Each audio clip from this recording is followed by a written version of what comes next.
This is Reset. I'm Sasha-Ann Simons.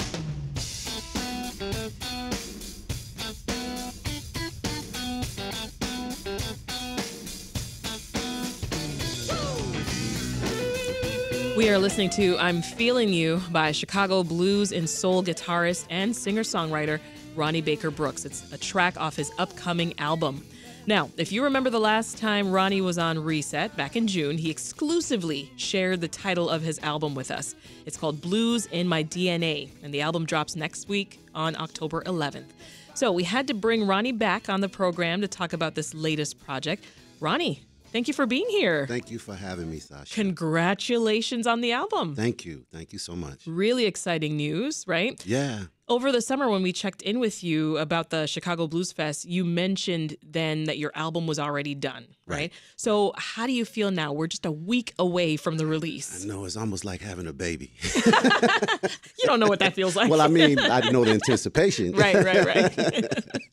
You know, I'm excited to share the music with the people and see their reaction and then, you know, get in front of them playing it. Yeah. It's been more than 8 years since your last album. Times have changed, That's right. Which I got to admit, right, in preparing to meet with you today, I've been playing that over and over again. Cool. And the song's stuck in my head. The title track is stuck in my head. It's been stuck in my head all week.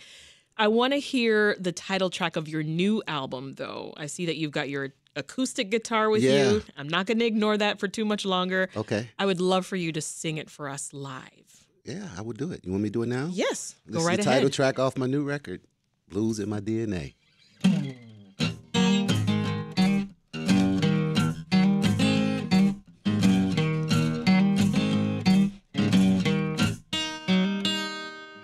I was born in a ghetto flat, protected by the man above. Didn't know we had no money, 'cause we were rich with pure love. Trying to stretch 1 meal to last us the whole week. Stomachs was growling while tears was falling down my mama's cheek. I never felt accepted from the other side of the track. My looks wasn't that privileged. I had to learn to live with that. I'm not complaining, Lord, I'm just explaining. I got the blues in my DNA. Oh yeah. Whoa yeah.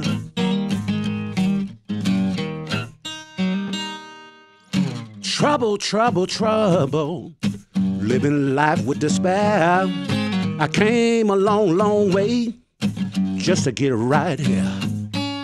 The hustle is on in the streets, y'all, of my neighborhood. Corrupt politicians and crooked cops, all up to no good. Paranoia got my head on a swivel as the bills keep stacking tall. I'm trying my best to stay legit, y'all, with anxiety pitfalls. I'm not complaining, Lord, I'm just explaining. I got the blues in my DNA. Well, now my grandma and grandpa had them, my mama and daddy too. I can feel the pain from the chains, from what my ancestors been through. Lord, please purify this blood running through my veins of the blues in my DNA. Whoa, yeah.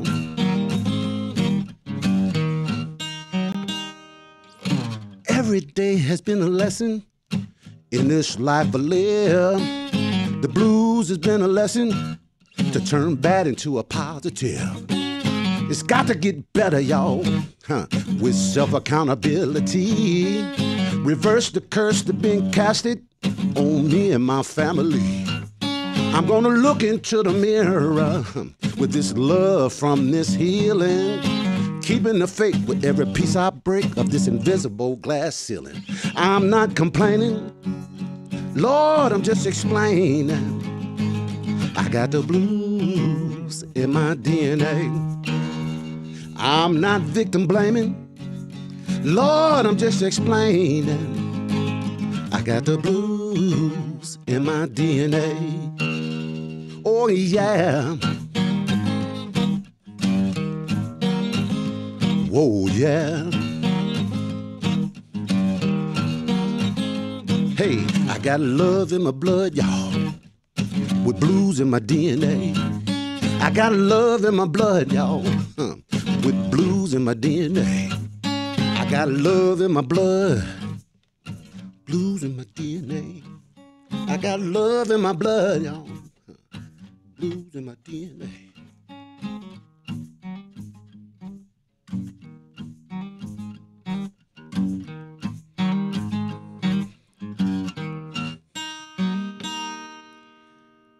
Wow. Thank you. Ronnie Baker Brooks, that was incredible. Thank you. I'm not complaining, I'm just explaining. I got blues in my DNA. Boy, you took us on a journey with that one. You talked about struggle, Yeah. poverty, Yeah. acceptance, Yeah. pain, but then the lessons. What made you want to dig so deep for this one? You know, during the pandemic, I had time to think a lot. We all did. Yes. And I was doing a Facebook Live show every Friday during the pandemic. And I was doing some of my father's songs, Lonnie Brooks, Yeah. that I'd never done before. And I thought about a song he did called I Was Born with the Blues. And I was like, wow, I was born with the blues too. I got blues in my DNA. And that's how that song came, you know. And I just started telling my story. I'm growing up on the south side of Chicago. You know, we grew up right in between the projects and Hyde Park. And the gap started getting smaller and smaller. The gang started recruiting. And my dad was like, no, y'all going to be in my gang. So here I am telling my story with blues in my DNA. Blues in My DNA is the third song on the album. I'm curious about the song before it. It's called Lonnie Brooks' Blessing. Yeah. So as we talk about your father, and you know, of course, he's a fellow blues guitarist and singer, I want to hear more about him, about his influence and just the experience on yourself as a musician. Huge. Huge. My father he passed away in 2017, and God blessed me with the honor to be able to take care of my father during his illness. And during that time, we were like best friends. I mean, as you can be with father and son. Yeah. He always kept that dynamic. I'm your daddy now. But he was also very inclusive, very, very friendly, man. Very my best friend. And I had the blessing to take care of him. And what was your question again? I got lost there. I'm sorry. Yeah, tell us more about his experience, his influence. Huge influence on me. Like I said earlier, he took us off the streets, put guitars in our hands, or we had board games. Him and my mom would, be very involved with us as children, keeping us in the house because it was getting crazy out there in the neighborhood. And they wanted to make sure we didn't get involved with that, you know. And when I got old enough to go on the road with him, he allowed me to go on the road with him, and that just changed my life. So that relationship that you had, that father-son, but we're also friends dynamic, like that in itself was the blessing. Huge blessing. Huge blessing. Now I look back at it as now I'm a father and I have my family. And I see the sacrifices that he took for us to keep us together, first of all, and then to be able to do what he loved to do while doing that as a father. That's amazing. I mean, being a musician at his success was an amazing task. But then being able to take care of us as well and keeping us out of trouble. Everyone, have careers and I mean, we're not super rich, but we rich with pure love. Yeah, right. And that's because of my mom and my dad. Yeah. You owe it all to your parents. I do. What was the inspiration behind this album? I mentioned earlier that it's been 8 years. Yeah. Right? So why now? Why is now the time? Well, like I was talking earlier about the pandemic, I had a lot of time to think, and this was the first thing that life challenge that I had without my father to bounce off of. So I had my mother, of course, was still with me. She passed a year ago last September 23rd. But as far as the music business and being a musician, I didn't have dad anymore to talk to and bounce off of. What was that like? Oh, it was weird. Because there had to be a first time where you realized that. Where it was like, oh, I want to call him. Yeah. But I can't. Yeah. I still have those moments. Yeah. But I know he's here with me. I feel him. I really do.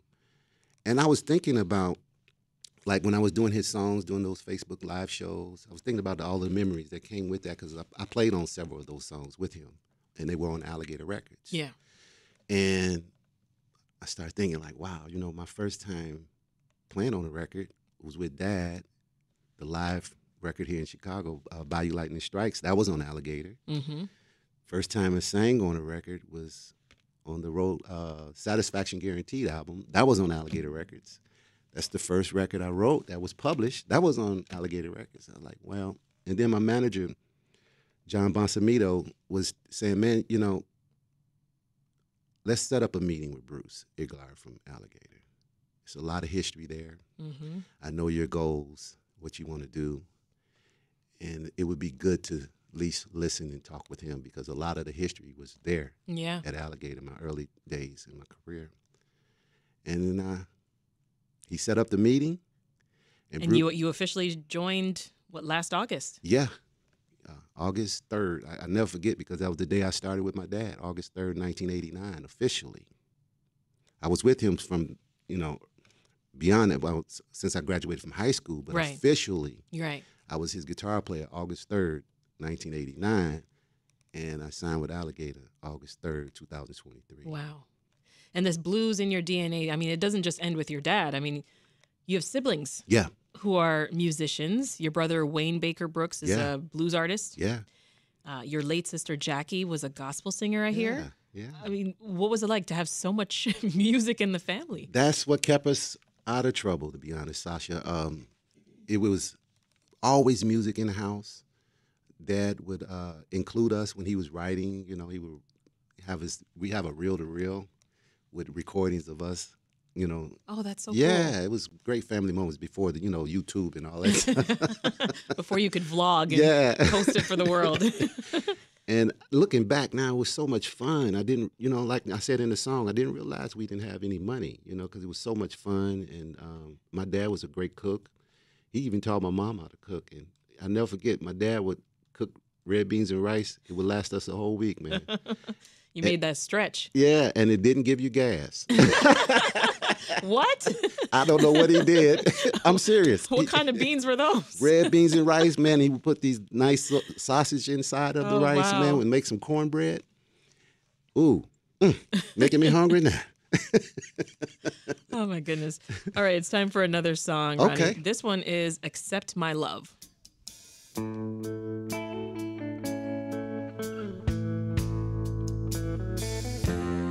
I'm the one for you, to ease your worry mind, 'cause you're the only one that I'm thinking of.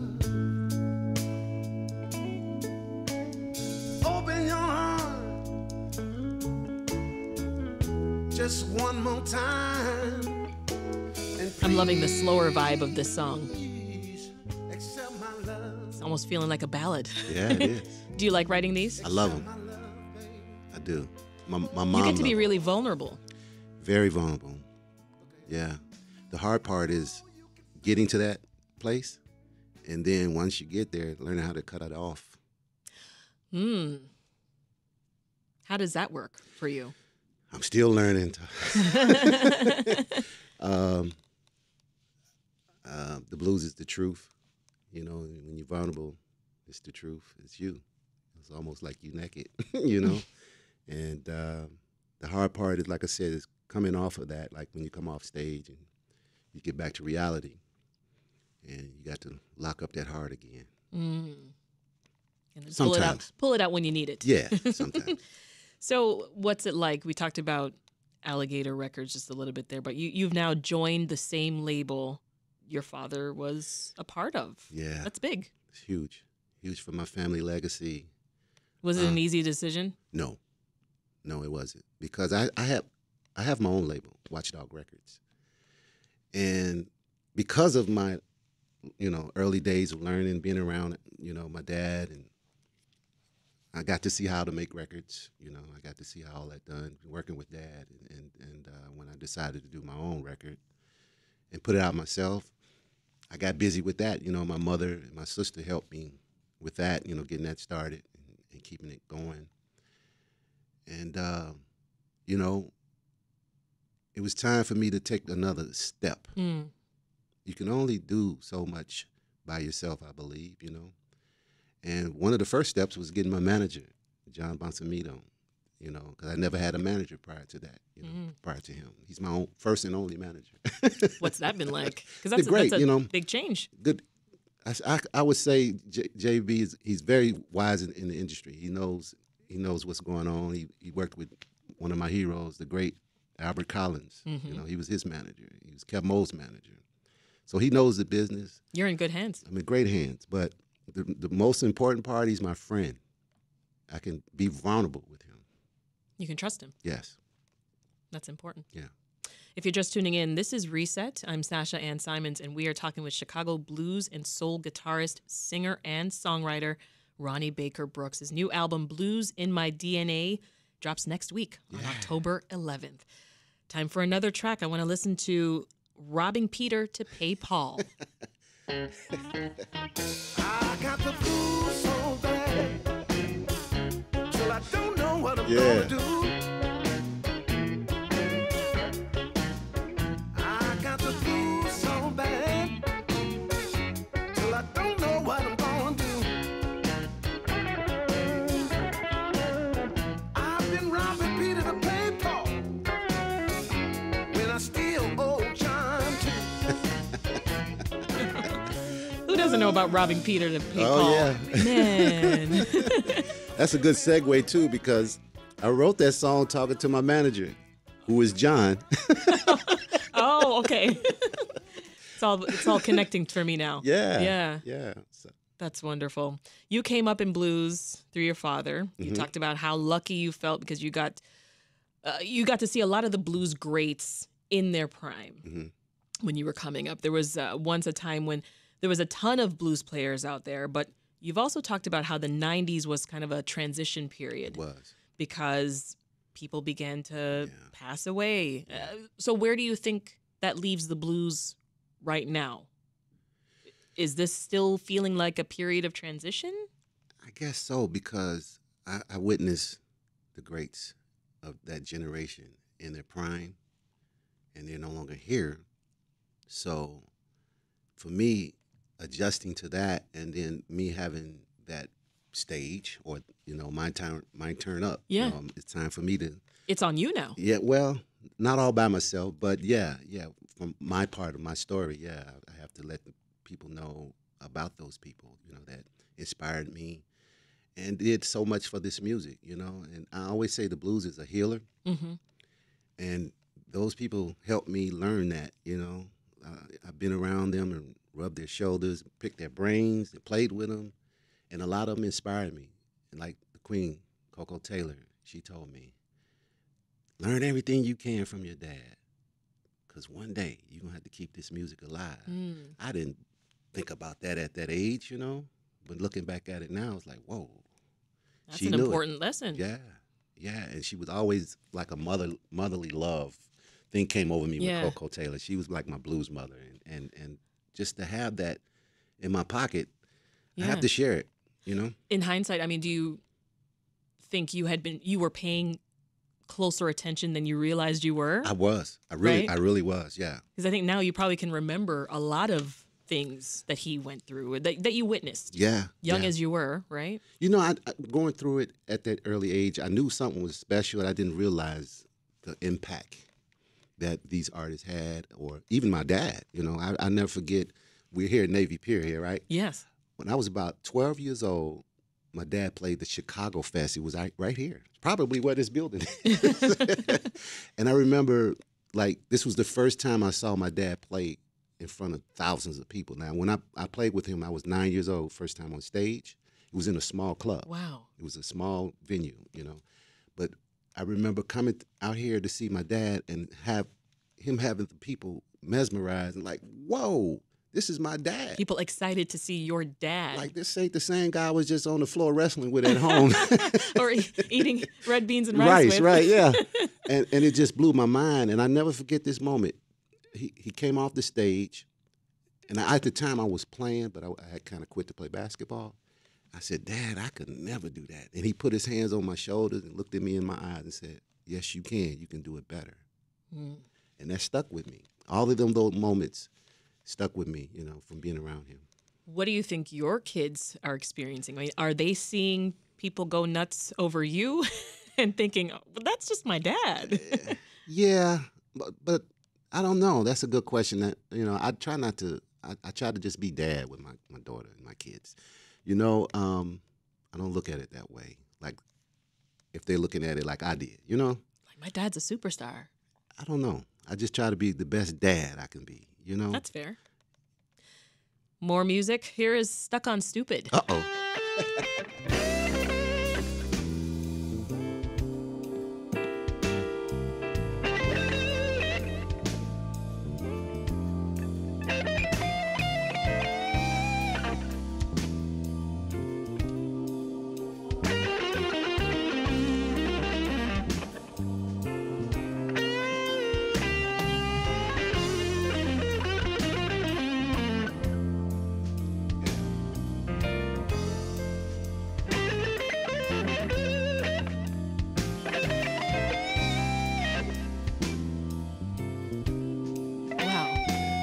Incredible.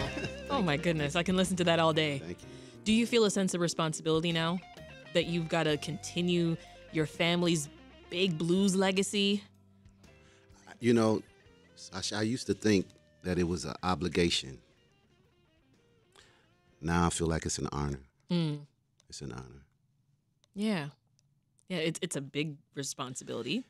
Could be a challenge, too. Oh, it's many challenges.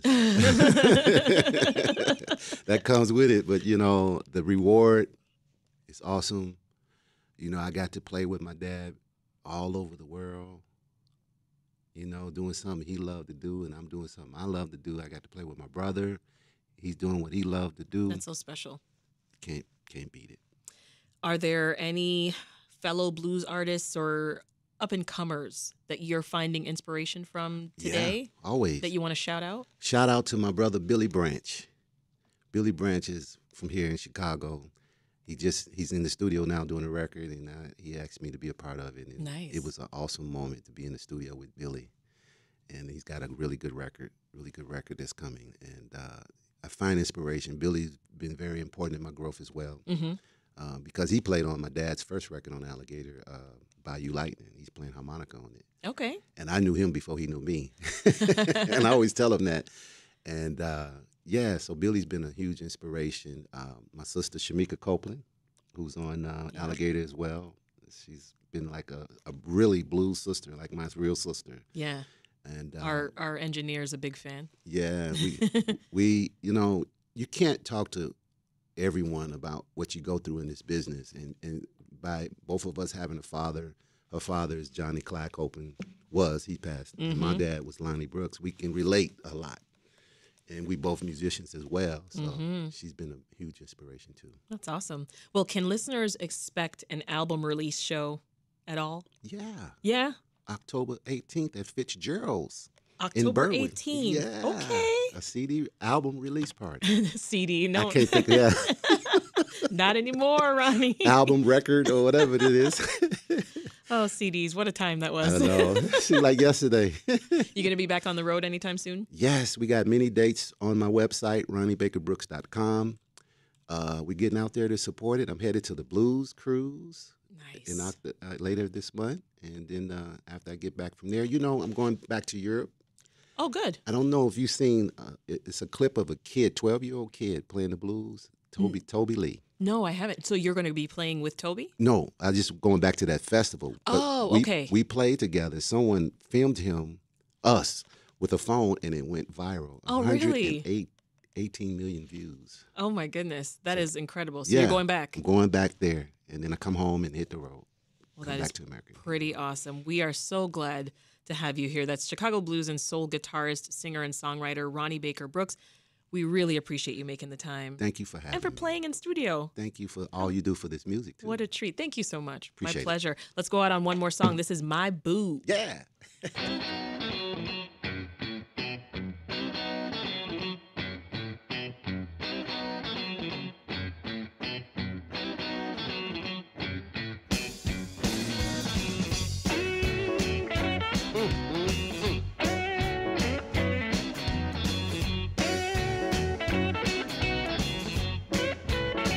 Tell me, baby,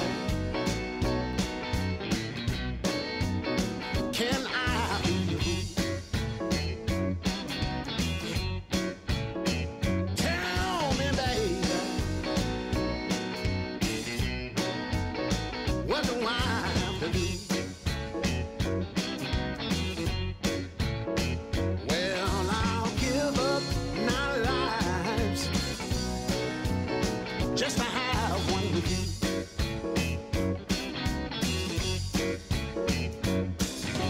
I knew when I met you, baby, your personality was so unique.